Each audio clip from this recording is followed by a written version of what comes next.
Thinking about studying in Canada? Great choice. Canada's world-class education and welcoming culture have made it a top destination for international students. But with rising demand, the government is making big changes to keep things sustainable. For 2024 and 2025, there's now a cap on new undergraduate study permits, so competition is tougher. The goal? To ensure students have access to housing, healthcare, and support. You'll need to be more strategic and prepared than ever before. Let's break down what's new and how you can succeed. So, what are the biggest changes to the Canadian study permit landscape? The biggest update? You now need a Provincial Attestation Letter, or PL, a brand new requirement designed to manage the influx of international students across different provinces.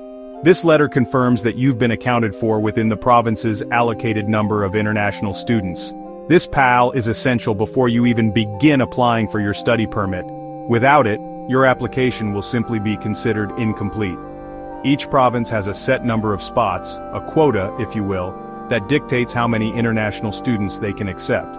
This number is determined by the federal government in collaboration with each province. Securing your PL is done through your designated learning institution, or DLI, which is essentially your school. They will be the ones to issue the letter to you once you've been accepted into their program. The financial requirements have jumped significantly. It's a considerable increase, so pay close attention. Now, you must show $20,635 Canadian dollars.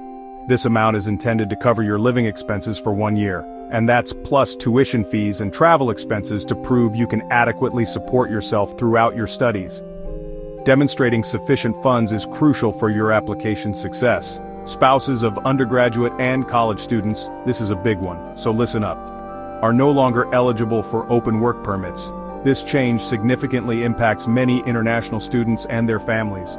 Only those enrolled in master's, doctoral, or professional programs will qualify for spousal open work permits. So, make sure to verify the eligibility criteria carefully. Off-campus work is now capped, with new restrictions in place, at 24 hours per week during academic sessions. This change aims to ensure that students prioritize their studies. Thinking of switching to a non-PGWP eligible program? Be very careful about this decision. You can't apply for a new study permit from within Canada if you make that switch. You'll need to apply from outside the country. Bottom line, what does all this mean for you? Double-check your program's eligibility for the Post-Graduation Work Permit, or PGWP. This is crucial for your future career prospects in Canada. And plan your finances early, giving yourself plenty of time to gather the necessary documents and funds. Starting early will reduce stress and improve your chances of a successful application. These changes mean you need to be organized and proactive in every step of the application process. Staying informed and prepared is now more important than ever. Let's look at what happens after graduation and how these changes might affect your options. As graduation day approaches, are you ready to take the next big step? The landscape for the Post-Graduation Work Permit, or PGWP, is evolving, and it's crucial to stay informed about the upcoming changes. These changes could significantly impact your eligibility and future plans in Canada. Starting June 2025, a new requirement will be implemented that affects all PGWP applicants. Specifically, you'll need to demonstrate your proficiency by passing an approved English or French language test to qualify for the PGWP. This ensures that graduates can effectively integrate into the Canadian workforce and society. It's also important to note that graduates from public-private partnership programs will face different eligibility criteria. If you're graduating from such a program after September 2024, you unfortunately won't be eligible for a PGWP. This is a key date to keep in mind as you plan your next steps. Now let's talk about non-degree programs. If you've completed a non-degree program, your field of study must directly align with an in-demand occupation within the province where you intend to work. This alignment is crucial for your application success. Also, be aware that flag polling at the border to obtain your PGWP is no longer an option. All PGWP applications must now be submitted online, and you must be physically located within Canada when you submit your application. Ultimately, the Canadian government aims to retain graduates who possess the skills and language abilities that are most needed in the Canadian economy. Therefore, it's more important than ever to choose your program wisely, considering these evolving requirements. Take the time to thoroughly research and plan for these new requirements to ensure a smooth transition into your postgraduate career. Careful preparation and a proactive approach are key to successfully building your future in Canada. So you're ready to embark on an exciting journey to study and work in Canada? That's fantastic. But before you pack your bags, let's talk about something crucial: planning.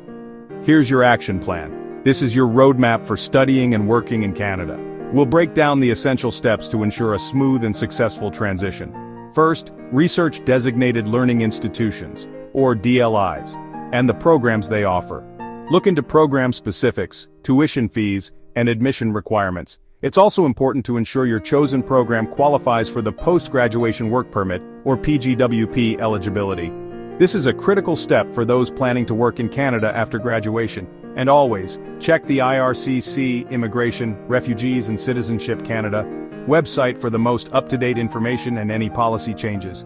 Next, organize your finances early. Start saving and budgeting to cover tuition, living expenses, and other costs associated with studying abroad. This is especially important to meet the new proof of funds requirement. Make sure you have the necessary documentation to demonstrate that you have sufficient funds to support yourself during your stay in Canada. After acceptance, secure your Provincial Attestation Letter, or PL, as soon as possible.